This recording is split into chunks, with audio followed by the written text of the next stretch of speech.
Ladies and gentlemen, I think I'm going to share with you some poetry in honor of the Community Poetry Open Mic that normally happened on the first Wednesday of every month from 1 to 3 p.m. Central Standard Time in North Austin. I would come and read material from New Scars Publications book releases. I'm going to share with you the last poetry reading I'll probably ever do from this cc&d May to August 2022 issue collection book titled The Wall. The Wall.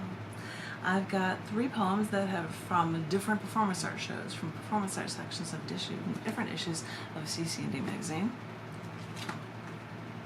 The Wall. Yeah, we got to get a good shot of the Berlin Wall if we're going to have the wall on here, right? This, I find the page for it for you guys. This first one is titled Uniqueness Finds Love. Pacing inside my walls, I was trapped in this cage after hearing the news of one lonesome whale roaming the Pacific with a 52 hertz mating call, higher than what any other whale could hear. Discovered by naval researchers, this one whale pulled on the heartstrings of many generations because we all too painfully knew the loneliness and the desperation. Can anyone hear our pleas? Pandemics force us into isolation, which further restricts any chance for connection. Days become years as we are forced into this separation, and we suddenly now connect with this one lonesome whale. So in our isolation, we sit in our boxes, type questions to our internet corporate big brother, and realize we weren't alone in loss, as newspapers share, musicians croon, and researchers search to no avail, until they found audio records of that one singular sound in 2 places. There was another. Without finding the whale, they instead found hope that no matter who you are, no one is truly alone. As I said, these were from the performance arts section of cc&d magazine, and I just shared with you live readings that were actually reading that poem on my wedding anniversary, no less. And no less. But in honor of sharing these things in one last reading from cc&d magazine, I thought that maybe I would share with you 2 more poems from another show, an older show that was sharing musicians from South Africa in a poetry show in Chicago. This first one is titled My Kind of Town.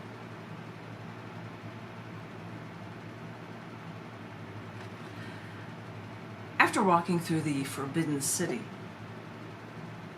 in Beijing, China, where all the palace doorsteps had gold-covered risers blocking people's way into the rooms 4 inches to a foot tall, because the higher your level of authority or royalty status in the kingdom, the higher the bar people had to step over, not on, but over, to get inside the royalty's room.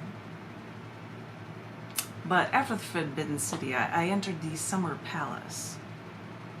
An old Chinese man walked up to me with what I believe was his granddaughter, walking 1 foot behind.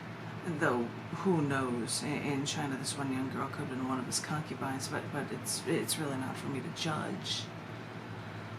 But this older Chinese gentleman walked up and asked, in the best English he could muster, where I was from. So I told him the United States. And then I said, Chicago. And that's when this man's eyes lit up. And he said, my kind of town. And I laughed, nodding my head in agreement, until he leaned toward me and he said, Frank Sinatra sang that. And I laughed again. Yes, he did. I said. Because even though this world is so vast, we will always find ways to connect with one another. That's such a fun story. And it's a perfect lead-in to the last one I was going to share with you, which is related to a Sweet Poem Chicago. I'm seeing one shot from this show where I'm dressed like a man and I've got a Chicago Bears hat on, as well as holding a globe of the world. So this might tell you something about what these poems mean. And one of the photos where I'm talking about razor thin wire, it's even available there. This is a poem that was done in this show that's called Communication 2012. Now that we have the information superhighway, we can throw out into the open our screams, our cries for help so much faster than we could before. But what if we don't want to communicate or forget how? Too busy leaving messages, voicemails, emails, pager numbers, forgetting to call back. What if we forget how to communicate? When I was young, I felt like the world was the size of a thimble, because all I needed to know is my backyard when I played with my neighbor. And I know I wasn't allowed to ride my bike far, but when I collected enough change, I'd ride my bike all the way to the local ice cream parlor. Once I was on my own, commuting to my Chicago job on the L train, I suddenly felt as tiny as a dot in the universe, crammed in like little sardines in the L train tin can, saving money for my road trip to Omaha, Nebraska. The idea of buying a brie sandwich to eat on a street-side table in Paris, or skipping the nesting dolls for a Balalika in Russia, or photographing a finch in flight on the Galapagos Islands. These dreams seriously seemed a solar system away. But as time wore on, I learned I could get myself out to the world through the internet. Being a magazine editor, I now interact with people from the US, Canada, England, Russia, Slovenia, Ireland, Italy, Belgium, Malta, Norway, Japan, South Africa, Turkey, India, Israel, Pakistan, Iran. While selling photography sittings at my job, I'd have to learn some more Spanish as well. And the last time I sang my song, What We Need in Life, I wanted to try to sing it in other languages. Translated it into Espanol. What we need in life, que necesitamos en la vida. Or Nate translated it into German. Was wir das Leben brauchen.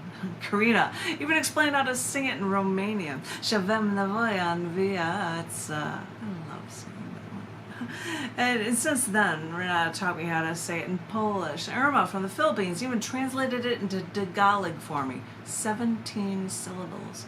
Magakangang espiritual sabuhay. And the open room mic I now host, because Baki sponsored its location at the Cafe Aloha and then at the cafe for 15 years. I had a bag eager for the translation into Serbian. Orston antrebo jevo tu. And, looking at this planet, I think if I could shoot an arrow through this planet from the United States, you'd probably get to the waters east of South Africa. So Francois translated it and Roseanne sang it in Afrikaans, because literally, now that I'm dipping my foot into that global wading pool, I should really learn how to communicate a little better. Because now that we have the information superhighway, we can throw out in the open our screams, our cries for help so much faster than we could before. Our plays become computer blips, tiny bits of energy traveling through razor-thin wires, traveling through space, to be left for someone to decipher when they find the time. Over the years, I traveled around the country, an instant message from my laptop when I was at Denver's Netherworld Cafe, or Hotel Monteleone in New Orleans, or Sierra's Penny Dreadful House in Nashville, or at the National Poetry Slam in Albuquerque. I've had a cell phone that I only use occasionally to call people. And that phone has a camera, but I don't bother to use it. I mean, that's what I have a camera for.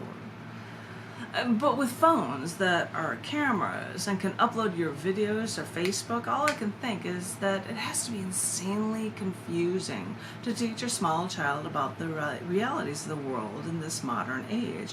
Because when the cell phone rings and Mommy says to little Susie, "It's Grandma. Say hello to Grandma." Does this little girl think that this inanimate object gave birth to her mother? And when she figures out what a phone is, little Susie still has to come with grips with some phones also being like an office computer, also being a camera, like the one that her grandfather uses at all the family get-togethers. I mean, maybe Susie is young enough to fit all the little pieces together, but at times I still prefer a camera that feels like a camera with a better lens and better resolution separate from my computer or phone that feels like a phone. Because now that we have the information superhighway, we can throw out into the open our screams, our cries for help so much faster than we could before. People want an instant message. People buy their name as a domain name. People text each other to communicate. People get email accounts. People set up web pages. And I've got a cell phone. I've got a landline. But my phone isn't ringing off the hook. It's like I've gone fishing. I've put the bait out on a lake. I've put out the bait. And no one's biting. I wanted to get in touch with an old friend of mine from high school, Vince, but the last I heard is that he went to Marquette University. But that was years ago. He could be anywhere. I talked to a friend or two that knew him, but they had lost touch with him too. So I searched the internet to see if his name was on a website or if he had an email address. He didn't. So I figured I probably wouldn't find him. And all this time, I knew that his parents probably lived at the same house they always did. I could just look up his parents' phone number and call them and say, "Hi, I'm an old friend of Vince's."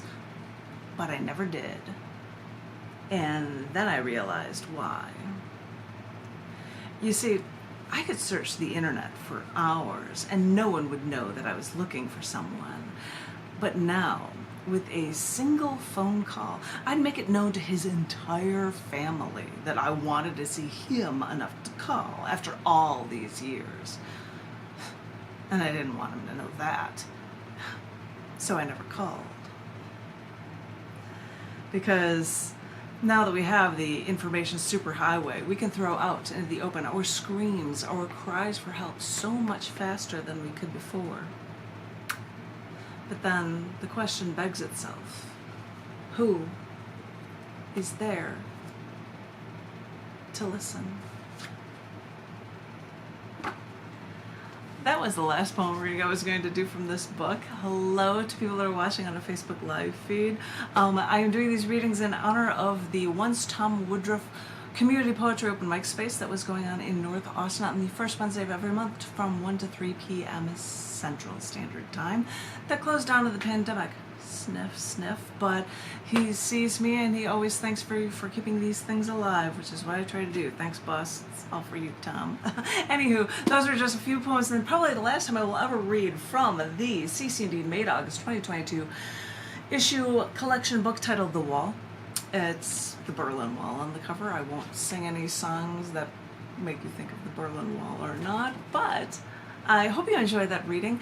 I'm looking at the time. I usually have other people that are reading at this time. I don't know if I'll have a chance to read anything else during this time. If I do, I look forward to hearing from you. I hope everyone is remaining safe. I hope everyone is secure. I hope everyone's remaining creative. And actually, I should say to one of the people that are on the High Live, I just saw them a few days ago. Happy belated birthday. Hope you had a great birthday.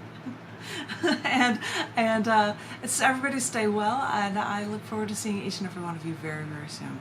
And I guess I should say, if you guys celebrate the Christmas season in any shape or form, I could just like glassware, which is why I've got all this stuff on a tree. You have no idea. But anywho, I hope everyone has a wonderful holiday season. If I don't talk to you for the new year, have a wonderful new year. And as I said, I look forward to hearing from each and every one of you very, very soon. Thank you all so very much.